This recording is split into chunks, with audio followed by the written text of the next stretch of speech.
ආයිබෝවන්. අද මම ඔයගලන්ට කියලා දෙන්න හදන්නේ එළවලු පෙළ. කියන්නේ තක්කාලි පෙළයක් හිටව ගන්න හැටි. තක්කාලි පෙළයක් හිටවන්න ඕන කියලා දන්නවා. නමුත් ඒක හරියටම කරගන්න ඕන නැත්නම් කුණු වෙන්න පුළුවන්. ඒ වගේ තියෙනවා. අනිත් එක දැන් මේ අපි එළවලු පෙළයක් ගෙදර හදා ගන්නවා කියන්නේ මේ ඉස්සරහට එන කාලෙට අපි මුණ දෙන්න වෙලා තියෙනවා.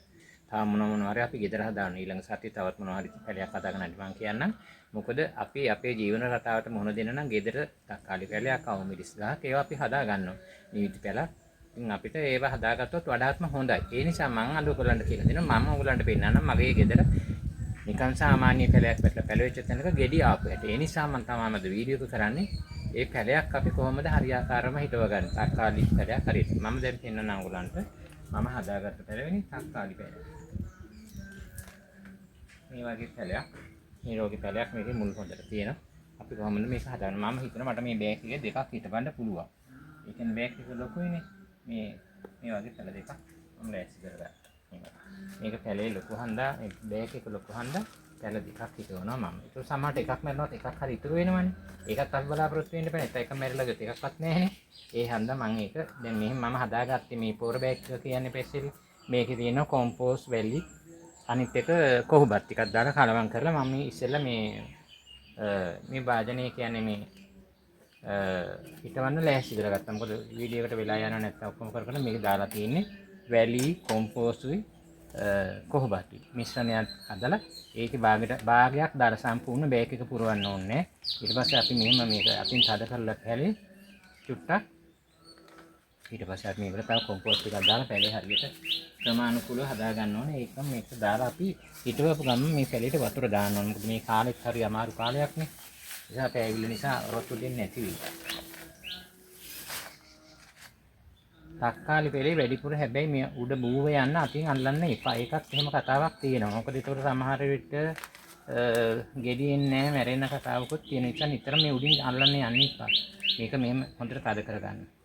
දැන් මේක ලොකු වෙනකොට අපි මේකට ගහන්න වෙනවා මේ ලොකු මේ කියන්නේ පතුරු කෑල්ලක් එහෙම නැත්නම් ලීයා මේ තක්කාලි වසුස් යනකොට පොඩ්ඩක් නැමෙන්න බලනවා. ඒ ගෙඩි එනකොටත් එහෙම ඊට ඉස්සරෙනුත් එහෙම වෙනවා. දැන් මේකත් ඒ කාලේ ඇවිල්ලා තියෙන්නේ මේක හිටවලා මේකට අපි කෝටුවක් හිටවනවා. හිටවලා රබර් බෑන්ඩ් එකක් දැම්මම මේ පැලේ හොඳට හිටිනවා.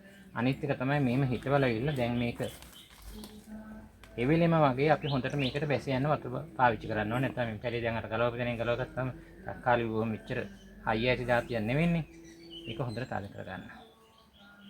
පස් වලින් කොහොමත් වලින් දාලා තියෙන එකෙන් අපි හොඳට තද කරගන්නවා.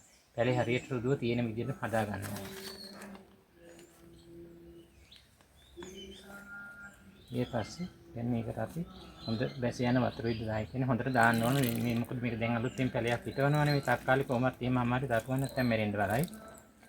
මේ වගේ හොඳට වතුර දාලා දැන් මේකට අපි මේකට ආධාරකයක් හිටවන්න වෙනවා. පොඩි කෝටු කෑල්ලක් වගේ හිටවලා මේක පොඩි නූල් කෑල්ලකින් හරි රබර් පටියකින් හරි මෙන්න මෙහෙම ඉන්නේ. එතනින් හිටවලා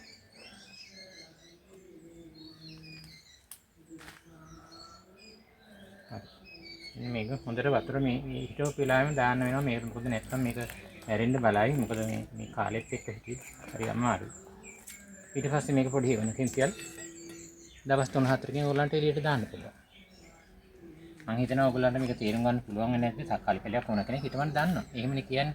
ඒ වුණාට නමුත් මේක නිසියාකාරව හිටවගත්තේ නැත්නම් මේ පැලේ මැරෙන්න පුළුවන්. එහෙම නැත්නම් සමහර වෙලාවට ගෙඩිනේ එන්නත් පුළුවන්. උස යනවා ගෙඩින්නේ නැහැ. ඒ කතාවකුත් තියෙනවා. අනිත් එක තමයි තක්කාලි ගහේ මැදින් ওই රෝමුවක් තියෙනවා. ඒක ඉවත් කරගන්න එපා. එහෙමෙන් එක තැනකින් අල්ලලා එතනින් මේ ගහ හිටවන්න බලන්න. අතින් අල්ලීම විතරක් හොඳ නැහැ.